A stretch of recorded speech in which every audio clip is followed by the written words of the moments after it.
Typical bone long bone जो है उसकी शैफ्ट ऑफ लॉन्ग बोन होती है, ठीक है। शैफ्ट ऑफ लॉन्ग बोन जो है उसकी एक शैफ्ट होती है, ठीक है, जिसमें हमारे पास बाहर जो है पेरिओस्टियम होती है, ठीक है। उसके बाद इसको कॉर्टेक्स होता है, कॉर्टेक्स में हमारे पास हेवरजन कैनाल्स वगैरह प्रेजेंट होते हैं, ऑस्टियोन्स हैं, ठीक है। और इसमें जो हमारे पास वेसल्स जॉइन करी हैं, पेरिओस्टियम जो है उसमें हमारे पास ऑस्टियोप्रोजेनिटर सेल्स हैं, ब्लड वेसल्स नर्व्स वगैरह ट्रेवल करी हैं। उसके बाद अंदर जो मिडुलरी कैविटी है, मिडुलरी कैविटी जो है उसके अंदर हमारे पास जो है मतलब जो बैक्यूलर सिस्टम है और सबसे हमारे पास ब्लड वेसल्स वगैरह पड़ी हैं। और जो हमारे पास मिडुलरी कैविटी को सेपरेट करती है वो एंडोस्टियम है, जिसके ऊपर भी ऑस्टियोप्रोजेनिटर सेल्स प्रेजेंट हैं, ठीक है। और ये हमारे पास डेवलप करता है, जो शैफ्ट होती है वो डेवलप करती है, डायफिसिस होती है ना, ये डेवलप करती है by the primary centre of ossification, ठीक है। फिर ends of the long bone जो है ये हमारे पास यहाँ पे क्या होता है, वो उनमें था येलो बोन मैरो, ठीक है। अब जो एंड्स होते हैं ना ये हमारे पास एपिफिसिस भी हम इसको कहते हैं, ठीक है। और इनमें येलो बोन मैरो होता है, बाय कॉम्पैक्ट शेल होता है, ठीक है। और अंदर येलो बोन मैरो होता है, ठीक है। और ये हमारे पास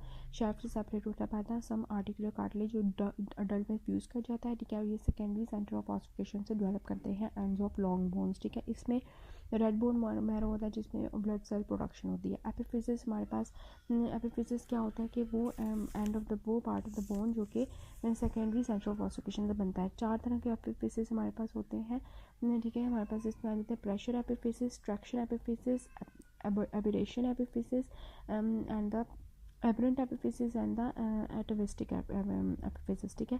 प्रेशर एपिफिसिस वो एपिफिसिस होते हैं, वो एंड्स ऑफ लॉन्ग बोन्स होते हैं जो कि जब हम जो है लोकोमोशन के दौरान में उनके ऊपर प्रेशर एक्सर्ट होता है। For example head of humerus, हेड्रोह्यूमरस एंड हेड ऑफ फीमर, ठीक है। फिर आ जाता है ट्रैक्शन एपिफिसिस। ट्रैक्शन एपिफिसिस वो हमारे पास एपिफिसिस होते हैं जो कि नॉन आर्टिकुलर होते हैं, ठीक है। प्रेशर एपिफिसिस आर्टिकुलर थे, ये नॉन आर्टिकुलर होते हैं, ठीक है। और इनका फंक्शन क्या होता है कि लाइगामेंट्स और टेंडन्स को अटैच करते हैं, ठीक है। For example greater to canter, lesser to canter, ठीक है। फिर एटाविस्टिक एपिफिसिस आ जाते हैं।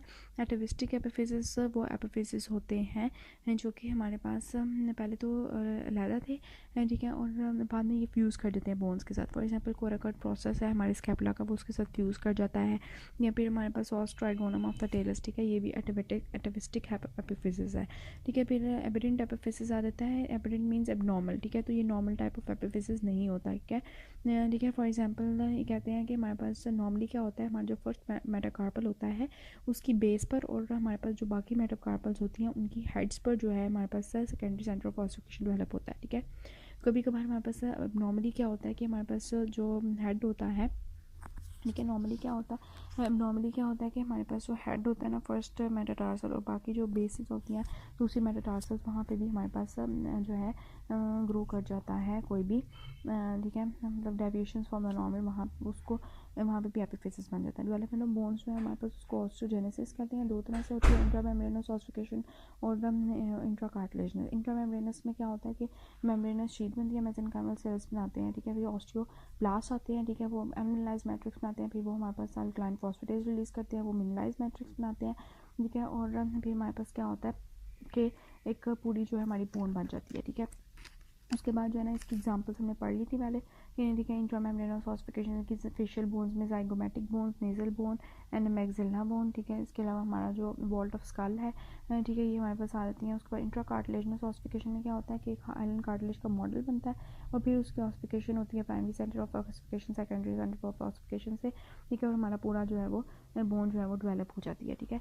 अब हमारे पास जो सबसे पहले हमारे पास एक साइड पे सेकेंडरी सेंटर आता है और फिर दूसरे पे आता है, ठीक है।